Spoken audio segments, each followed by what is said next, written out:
Isn't it strange that Dark Souls doesn't have a map? Take a moment and try to think of another popular RPG that doesn't have any in-game map whatsoever.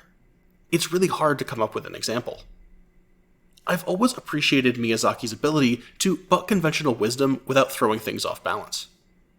The lack of a map feels so natural that you forget how unusual it actually is. This was an extremely well understood decision. I'm sure that the From Software offices were filled with discussions of how this would affect the experience, and a lot of thought went into the numerous pros and cons. Looking back 10 years, it's obvious that they made the right decision. The Souls games are more popular and beloved than anyone could have predicted. The lack of a map enhances the game's best qualities, and doesn't seem to be a point of frustration. People love to complain about Dark Souls, but I never hear anyone begging for a map. So in this video, I'm going to analyze why not having a map makes Dark Souls a better game.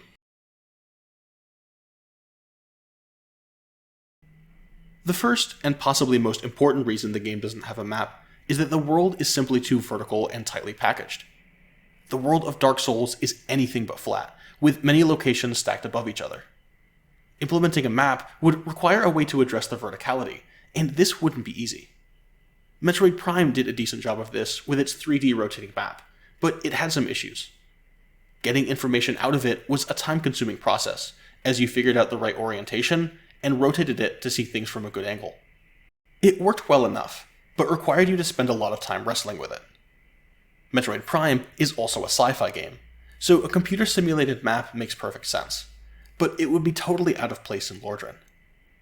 You could certainly flatten the world out to make it more mappable, but Dark Souls is dense and tightly connected by design, and that verticality is essential to some of its most magical moments.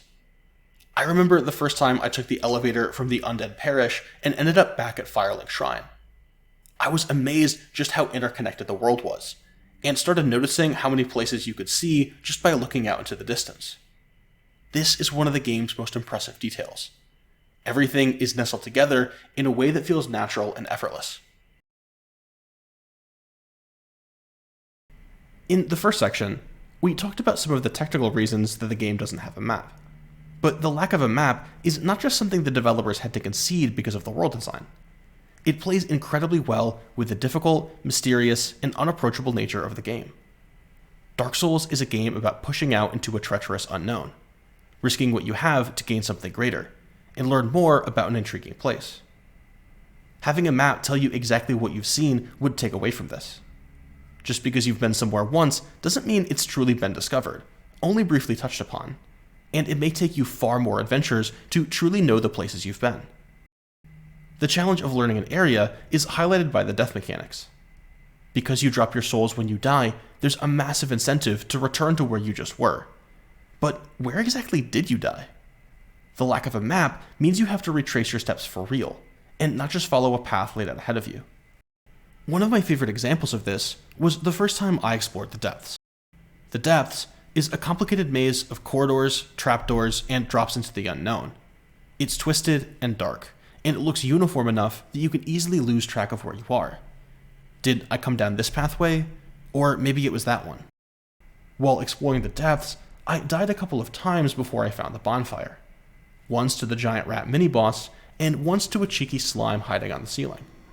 I had to go on a number of soul retrieval missions to bail out my lost souls, and these were some really tense and rewarding experiences. I had to carefully consider the terrain, thinking about where I had gone and how to get there safely. The one-way drops and trapdoors had drawn me deep into the labyrinth, and there wasn't a single obvious path to get back to where I was. I was constantly on high alert, knowing that one wrong move would cost me all the souls I had dropped. After a few of these runs, I knew the depths better than my own basement. I was ready for the traps and drops, and it was really satisfying to move around freely, always ready for what was coming next. This experience wouldn't have been possible if there was a map constantly pointing out where everything was. If I could simply follow a pointer to my lost souls, I wouldn't have to be so focused on the world around me, and there would be no reason to remember the path I took when I was running for my life. The lack of a map kept me engaged with my surroundings, and forced me to really learn my way around the depths. Last, Dark Souls' mapless design makes exploration far less mindless than most modern games. In your typical open-world game, the best way to explore is simply to open your map and look for an area that's grayed out or has a suspicious lack of icons. Most games these days make it painfully obvious where you have and haven't been, and give you strong suggestions for where to go next. This isn't bad for helping you get to that next quest, but it eliminates all sense of mystery, and makes exploring little more than walking around mindlessly. There's little reason to keep careful track of where things are, because you'll always have the map to tell you what you found.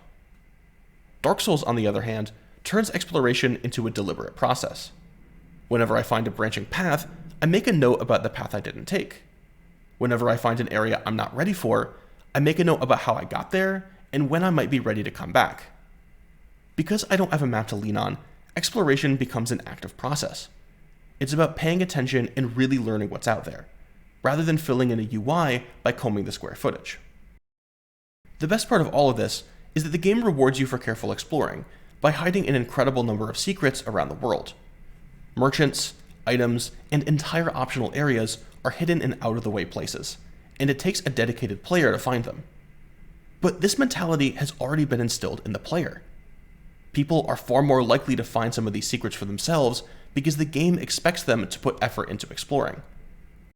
I see the lack of a map as one of Dark Souls' most defining features, an unconventional change that sets it apart from most other games.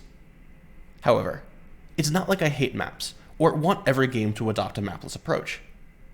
Anyone who's been watching this channel for a while knows that I actually love maps, and am really interested in the way they're implemented.